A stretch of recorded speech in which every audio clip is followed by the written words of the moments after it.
자,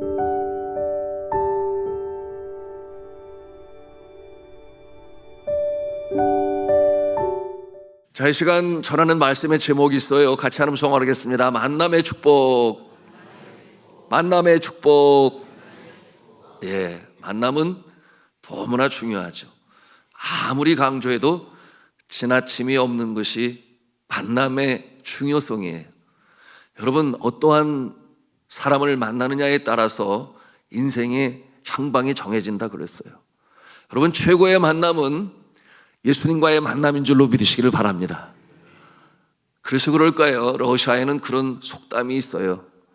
전쟁터에 나가기 위해서는 한 번 기도를 하고, 바다에 출항하기 위해서는 2번 기도를 하고, 그리고 결혼 생활을 시작하기 전에는 3번 기도하라, 그런 속담이 있습니다. 그만큼 만남이 중요하다고 하는 것이죠. 여러분, 좋은 친구와의 만남은 또 얼마나 중요할까요? 오늘 성경 본문을 통해서 우리는 이 아름다운 우정, 친구의 관계, 4명의 친구의 이름들이 등장을 하고 있는데, 처음에 그 친구는 다니엘이에요. 그런데 벨드사살이라고 하는 이름으로 바꿔주지요. 그런가 하면은 사드락, 메삭, 아벳느고가 그들의 절친한 친구가 됩니다. 그들은 누구였는가 하면 이스라엘 땅의 귀족들의 자녀들이었죠. 당시 최대의 왕국이었던 이 바벨론 왕국의 느부갓네살은 어떠한 정책을 세웠는가 하면 각 이웃 나라의 귀족 또는 왕족의 자녀들을 데려다가, 물론 억지로 보내게 했어요. 데려다가 학문을 가르치고 또 지혜를 가르치고 그들을 가능성을 그렇게 키워주려고 했는데요. 왜 그렇게 했는가 하면, 여러분, 친바벨론 정책을 쓴 거죠. 마치 선진국가에서 가난한 나라에 똑똑한 친구들 불러다가 장학금을 주면서 공부를 시켜서 그 나라에 아주 친밀한 이 감정을 갖게 해서 나중에 서로가 협력할 수 있는, 또는 자신들의 뜻하는 바를 그들을 통하여 이루려고 하는 그 같은 정책을 가지고 이 느부갓네살 왕이 이스라엘의 귀족의 자녀들을 불러다가 그렇게 가르쳤던 것입니다. 그런데 이 바벨론이라고 하는 나라는 하나님을 경외하는 나라가 아니었어요.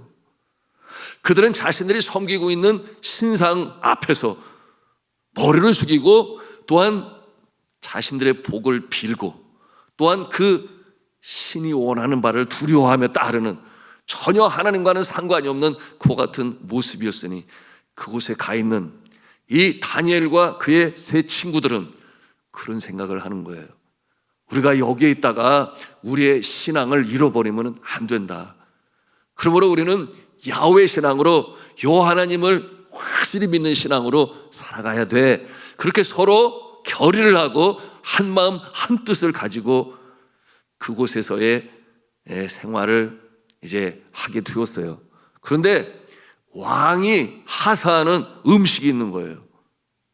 왕이 하사하는 음식을 먹어야 튼튼하고 건강하게 자랄 것이다, 그렇게 여겨서 선한 의미로 주었지만, 그러나 다니엘과 그의 3 친구가 바라볼 때는 자신들이 이스라엘에서 그처럼 경건한 사람들이 추구하는 그 식생활의 모습과는 다른 거예요. 그러므로 그들은 마음에 결심을 해요. 이거 먹으면 안 돼. 우리는 우리대로 먹어야 돼. 우리가 하나님을 경외하는 모습을 배웠잖아. 그러니까 그와 같은 모습으로 살아야 돼. 여러분, 그와 같은 내용이 오늘 이제 성경 본문에 나타나는 내용인데요. 자, 우리 8절 말씀을 다 같이 읽겠습니다. 시작. 다니엘은 뜻을 정하여 왕의 음식과 그가 마시는 포도주로 자기를 더럽히지 아니하리라 하고, 자기를 더럽히지 아니하도록 환관장에게 구하니. 그렇게 해서 이 친구들이 한 마음 한 뜻으로 끝까지 자신들의 소신을 버리지 아니했어요. 자, 우리 사랑하는 친구 여러분들, 가장 중요한 것은 같이 한 음성으로 하겠습니다. 하나님의 말씀. 하나님께서 허락하신 귀한 말씀을 지키기 위하여 삶의 우선순위, 으뜸으로 여기는 우리에게 믿음이 필요해요. 자, 이렇게 하니까 정작 누가 제일 걱정이 많은가? 그들을 케어하고 돌보고 건강하게 자라가야 되는데, 그렇게 왕이 하사한 이 진미의 음식을 먹지 아니하니 마음에 염려가 되고 걱정이 되는 거예요. 그러다가 왕이 그 모습을 볼 때 초췌하거나 또는 말랐거나 힘이 없어 보이는 모습을 보면 누가 꾸중을 들어요? 그들을 돌보고 먹을 것을 제공하는, 오늘 말씀해 보니 그를 환관장이라 그랬어요. 환관장. 환관장이 꾸중을 들을 거 아니겠어요? 그래서 자신의 염려하는 바를 또 나타냅니다. 여러분, 그 내용이 이제 10절에 있는 내용인데 우리 같이 또 읽도록 하겠습니다. 시작. 환관장이 다니엘에게 이르되 내가 내 주 왕을 두려워하노라. 그가 너희 먹을 것과 너희 마실 것을 지정하셨거늘 너희의 얼굴이 초췌하여 같은 또래의 소년들만 못한 것을 그가 보게 할 것이 무엇이냐. 그렇게 되면 너희 때문에 내 머리가 왕 앞에서 위태롭게 되리라 하니라. 그랬더니 다니엘이 그 친구들과 더불어 뭐라고 얘기를 하는가 하면, 실험을 해보면 될 거 아니에요.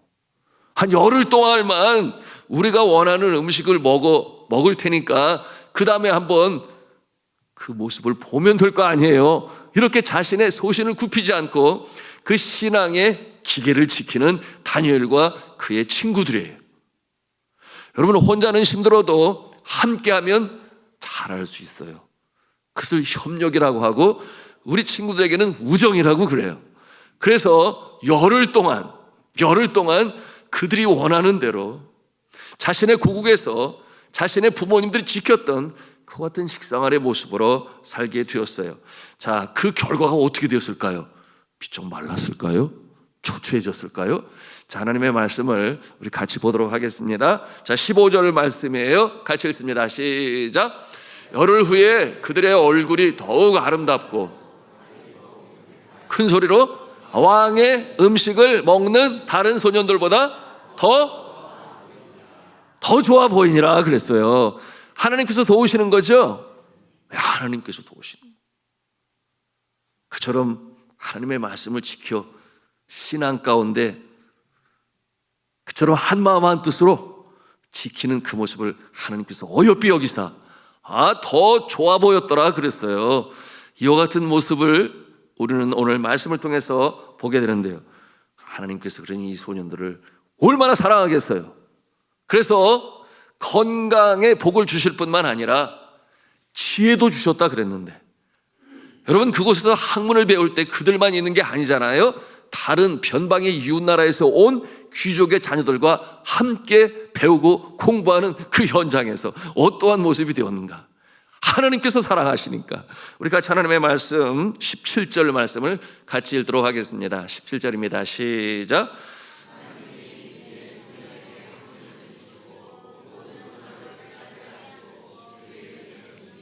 다니엘은 또 모든 환상과 꿈을 깨달아 알더라. 아멘. 하나님께서 지혜를 주셨어. 학문을 더 잘 배우게 하시고 모든 이 책들을 다 통달하게 하시고 그야말로 하나를 배우면 열을 깨우칠 수 있는 특별하신 하나님의 지혜가 그들 가운데 임하였다 그랬어요.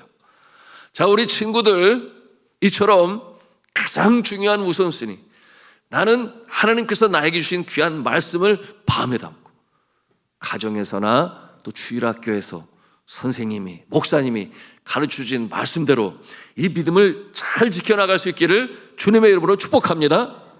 나 혼자 힘들면 친구들과 함께 그렇게 해야 돼요.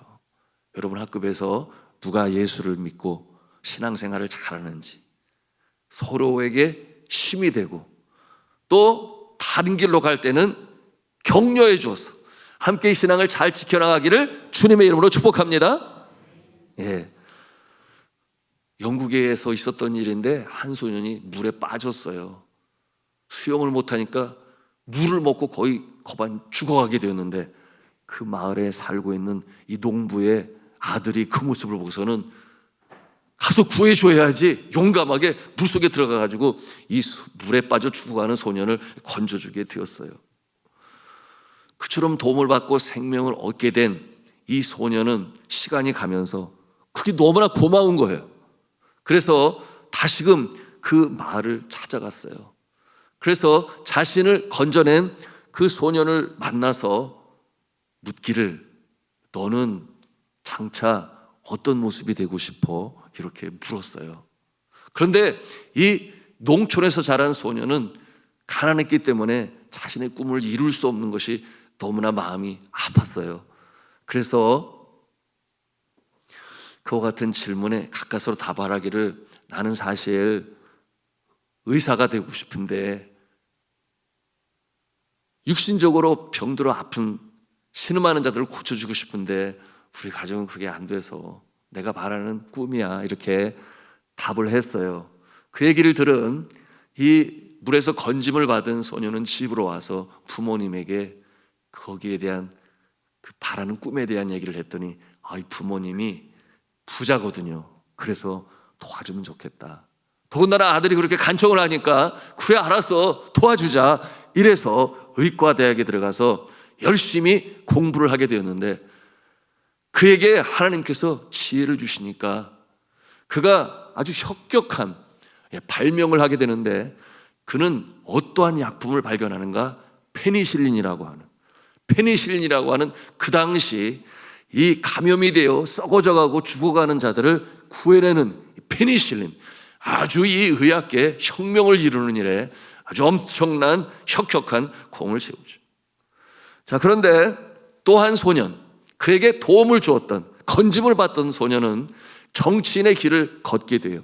그래서 위대한 정치인이 되게 되었는데, 그 당시에 제2차 세계대전이 터져가지고 나치 독일에 의하여 유럽의 많은 나라들이 피폐하고 생명을 잃게 되었는데, 그만 그 전쟁통에 이 위대한 정치인, 그가 그만 감염이 돼서 또 죽어가게 되었어요. 여러분, 이런 상황 가운데에서 그 페니실린으로 말미암아 다시금 생명을 건지게 되었으니, 이렇게 두 번이나 자신의 생명의 은인이 될 수 있었어요. 누가? 그 물에서 건져준 소년 때문에 말이죠. 여러분, 이들이 누구일까요? 한 소년은 나중에 정치가가 되어 제2차 세계대전에 승전하는데 혁혁한 공을 세운 윈스턴 처칠이라고 하는 영국의 수상이요. 이 한 소년은 알프레드 프레밍이라고 하는 이 페니실린을 발명하여 노벨 의학상까지 받게 되는, 그 일로 참 귀중한 이 전쟁에 많은 생명을 살려내는 혁혁한 공을 세운 의사 또 학자가 되었던 것입니다. 여러분, 이와 같은 모습을 보면 우리의 삶의 만남이란 너무나 소중하다, 그렇지 않겠어요? 만남은 너무나 소중하다. 여러분, 우리가 이 새벽에도 주 앞에 나와 기도하는데, 저와 또 이 자리에 있는 우리 부모님, 또 할머니, 할아버지 계실 터인데 간절한 소원이 있어요. 우리 친구들이 참 주님 기뻐하시는 아름다운 만남이 있기를 간절히 기도합니다. 특별히 새봄에 새 학기가 시작이 되었고 새로운 선생님, 새로운 친구들 만나게 되었을 터인데, 정말 하나님께서 아름다운 만남을 허락해 주셔서 오늘 이 다니엘과 그의 세 친구가 의기투합하여 믿음을 지키고, 그러므로 이처럼 어디 가든지 누구를 만나든지 무엇을 하든지 이 신앙을 지켜나가는 이 모습, 바로 여러분의 모습이시기를 주님의 이름으로 축복합니다. 또 이 자리에는 우리 청년들도 있는데, 우리 청년들을 위해서 기도해요. 아름다운 만남이 있게 하여 주옵소서. 그래서 결혼하기 전에 몇 번 기도하라? 러시아의 속담에 3번 기도하라 그랬는데, 정말 아름다운 만남이 있어서, 어떤 만남이 아름다운 만남일까요? 첫째는 예수 믿는 신앙인과의 만남, 그러므로 하나님의 말씀을 으뜸으로 여기는, 그런가 하면은 두 번째 모습은 나를 진정으로 사랑하고 존중해 주는 모습, 그런가 하면은 세 번째로 마음도 넓고 신체도 건강하고, 그래서 많은 사람들에게 유익을 끼쳐가지 않은 이와 같은 만남이 있었으면 좋겠어요. 그래서 좋은 소식을 좀 우리 성도들에게 전해 주었으면 좋겠어요. 우리 청년들 속으로라도 아멘 하시기를 바랍니다. 거기다 한 가지 더한다면 무엇이 있을까요? 상대방의 부모님을 존중하고 효로 섬길 수 있으면 더 이상 바랄 것이 없겠지요. 아주 딱이지 않겠어요? 이와 같은 만남이 있기를 주님의 이름으로 축복합니다. 자, 이제 오늘 말씀을 마치겠어요. 그렇구나, 만남은 너무나 소중하고 귀한 것이구나. 그런데 이 가장 아름다운 만남은 주님과의 만남이에요. 또한 주님을 창조주로 구원주로 믿고 있는 자들과의 만남이, 여러분의 삶 가운데, 학교에서, 또한 이 사회 가운데, 직장에서 이와 같은 아름다운 만남을 통하여 함께 더불어 신앙생활을 하고 어두운 세상에 빛으로 서고, 또한 잘못된 안 좋은 길로 가려고 할 때는 말려주고 격려해서 우리가 가야 할 길은 이 길이다, 그렇게 서로 격려하고 위로함으로 윈스턴 처칠과 또한 이 알프레드 프레밍과 같은 이 아름다운 만남을 통하여 하나님께 영광을 올리고 복된 인생으로 살아가는 여러분 모두가 다 되시기를 주님의 이름으로 축복합니다.